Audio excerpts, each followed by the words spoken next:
He was labeled a defensive mastermind from the moment he stepped onto the NFL field, an unassuming young man with a fiercely analytical mind. Fans, coaches, and even opposing quarterbacks stood in awe each time he seemingly predicted entire drives before the ball was even snapped. But Luke Kuechly, the genius who turned reading offenses into an art form, made one of the most shocking decisions in recent NFL history. Why did this brainy play caller walk away at the height of his powers? And what hidden turns in his journey have kept us talking ever since? From a pint-sized high school hopeful to a multiple-time all-pro defender, Kuechly mastered every step of the way, until the game he loved threatened to harm the very thing that made him extraordinary, his mind. Today we're revealing the untold stories of how he climbed football's highest peaks, the reasons his exit created a firestorm of rumors and controversy, and why even from a broadcast booth, he remains the smartest linebacker the NFL has ever seen. From the start, it was never about sheer size or raw athleticism for Luke Kuechly. Growing up in Cincinnati, he was more of a wide-eyed student of the game than a larger-than-life athlete. Long before fans cheered his name on Sundays, a quiet fascination with understanding football drove him to watch hours of tape, dissecting plays and strategies, while most kids his age were just trying to memorize rules. His high school career at Cincinnati St. Xavier tested that mental approach in real time. St. Xavier was already known for its intense devotion to football. Kuechly quickly stood out, not by being the biggest or the strongest, but by analyzing offensive tendencies and reading blocking schemes like a chess whiz, foreseeing an opponent's next 10 moves. Under Coach Steve Spett, he learned that if you know where the opponent wants to go with the ball, you can beat them there, even if you're smaller or slower. It was a concept that would define his entire playing style. By the time he was a junior, colleges like Stanford, Duke, Virginia, and Boston College took notice, but their interest was lukewarm compared to the hype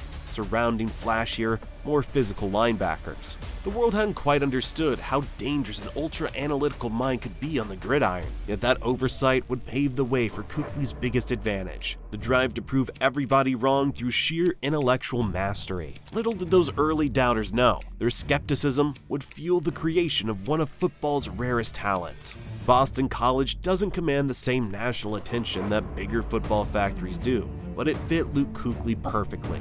The Catholic environment felt like home, and academically, it provided a challenge that matched his love of learning. From day one, Kuechly showed up with the same film-obsessed mindset he honed in high school, spending hours in the tape room alongside defensive back Wes Davis, who taught him the nuances of breaking down different offensive sets and formations. Almost immediately, he emerged as a tackling machine, racking up stats that stunned the ACC. The rumor mill among scouts and rival fans alike was set ablaze. How is this 3-star recruit not only starting, but outperforming 5-star talents? Some critics whispered that he lacked speed, or that he wouldn't handle bigger offensive linemen at the next level, but each time Kuechly answered with an interception, a timely pass breakup, or a jaw-dropping total of tackles that dwarfed those of his more physically gifted peers. In that span, he shattered school records for total tackles. Through it all, he remained humble, laser-focused on absorbing every tidbit of knowledge he could glean. There were still plenty of doubters who believed his slender frame would never withstand the pounding of the NFL trenches. But while others fixated on their bench press numbers and 40-yard dash times, Kuechly was reading, anticipating, and mentally processing the flow of plays faster than anyone in the nation. He wasn't just getting by, he was redefining what it meant to dominate on the defense. Kuechly's extraordinary performance at Boston College made him a top prospect, yet he entered the 2012 NFL Draft with a familiar cloud of questions hovering. Could he overpower monstrous NFL linemen? Would the big stage expose his alleged lack of raw athleticism? The Carolina Panthers believed in his upside, choosing him 9th overall, a statement that reverberated throughout the league. Ron Rivera, the Panthers head coach and former linebacker for the legendary 1985 Chicago Bears, instantly saw something special. But it wasn't just about drafting a solid player. Rivera envisioned Kuechly orchestrating an entire defense, diagnosing offenses the way a seasoned surgeon sizes up an operation. The plan, however, got complicated by the presence of established middle linebacker John Beeson, forcing Kuechly to start on the outside. At just 21, he found himself learning from veterans like Thomas Davis, Greg Olson, and Captain Munnerlyn, absorbing every technique, every mental cue, every nuance of how pros studied opponents. That rookie year tested him in ways college never did. Coaches threw a comprehensive NFL playbook at him, expecting him to memorize every check and audible. Opposing offenses always tested him, daring the rook to prove he could handle the speed and intensity of Sunday football.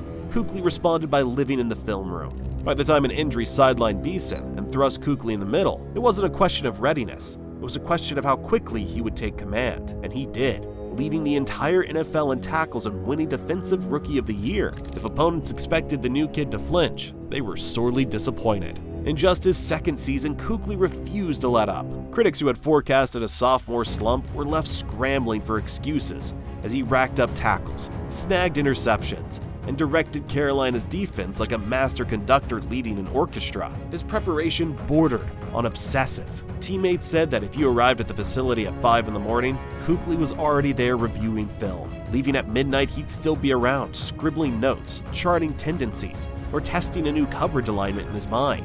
Stories surfaced about how he single-handedly disrupted the Panthers' practice sessions. Offenses often install gadget plays or rely on new formations to catch defenders off guard, but with Kuechly on the field, these illusions were shattered before they could unfold. Greg Olsen famously admitted that coaches sometimes begged Kuechly to step off the field so that they could work on trick plays without him diagnosing them in advance. Outside observers initially dismissed these anecdotes as exaggerations, only to realize, game after game, that Kuechly was indeed predicting plays almost telepathically. Rival coaches marveled at his intuitive leaps, while some fans on social media joked he was tapping into the offensive radio channels. The conspiracies, of course, were baseless. What nobody could deny was the unstoppable synergy of intellect and tenacity that Kuechly brought to the Panthers' front seven. He was quickly becoming the league's new standard for defensive excellence. Yet the same intensity that made him unstoppable also left him vulnerable.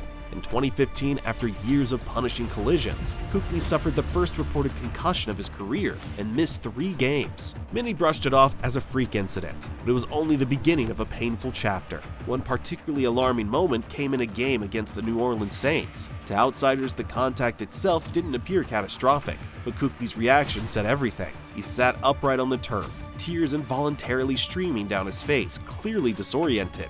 Fans and medical experts alike watched in disbelief, anxiously wondering if football's greatest defensive mind had sustained a life-changing injury. Critics began calling for immediate retirement. Headlines declared him the next cautionary tale of repeated head trauma. Rumors flew around that Kuechly was battling hidden neurological complications, speculations that the Panthers organization neither confirmed nor denied. What was certain was that even one more concussion could have irreversible consequences. Still, Kuechly returned, fueling debate among fans and analysts.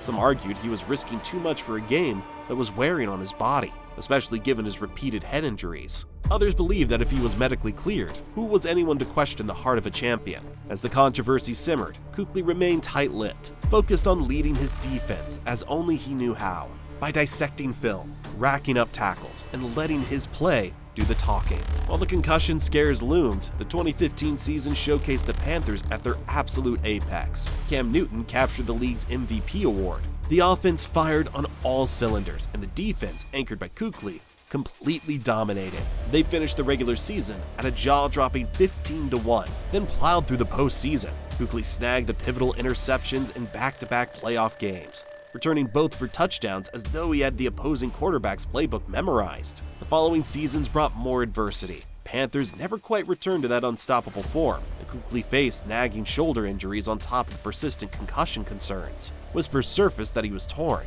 Did he keep chasing a Super Bowl ring, or protect the mind that defined his entire identity? The NFL rumor mill lit up with speculation. Some believed he might pivot to a safer role as a defensive coach or coordinator. Others suspected he'd cling to the dream just a bit longer. Then in January 2020, in a raw, emotional announcement, Kuechly revealed his retirement at just 28 years old. Teammates, fans, and rivals alike were caught off guard. In an era where superstars often chase the big payday for as long as they can, Kuechly's decision felt like a gut punch. But for him, it was simple. He couldn't bear the idea of playing below his own sky-high standard, and he feared what another head injury might do to his sharp intellect that fueled his entire life. The NFL had lost its smartest linebacker, and the uncertainty of what truly drove him to that decision left everyone buzzing. Retiring didn't stop Kuechly's passion for analyzing football. The Panthers offered him a scouting position, hoping to harness that legendary insight into drafting the next wave of defensive stalwarts. Initially, it seemed like a match made in heaven. Who better to evaluate up-and-coming linebackers than the man who had just redefined the position? But it didn't last. Kuechly found that dissecting film for personnel moves wasn't the same rush as preparing to outsmart an offense. After a year, he stepped away from that role. Eventually, his path circled back to the Panthers, but not in official coaching capacity. Instead, he stepped into the broadcast booth as a part-time color commentator. In the new role, fans got a taste of Kuechly's diagnostic process, as he explained in real time which formations were developed and why. Viewers marveled at how swiftly he called out counters to an offense's every move, precisely mirroring what he did on the field. But now with a microphone at hand, it became clear that while Luke Kuechly's playing days were behind him, his future as a football intellect was just beginning. What does the future hold for a mind so in tune with the rhythm of football? He might surprise us by stepping into a permanent coaching role, or he could keep educating fans from the broadcast booth. One thing seems certain though, wherever he goes, Luke Kuechly will continue to challenge our understanding of what it means to be truly great. After all, he didn't just change his own destiny, he changed how we measure brilliance on the defensive side of the ball, and that's something no single retirement announcement can erase.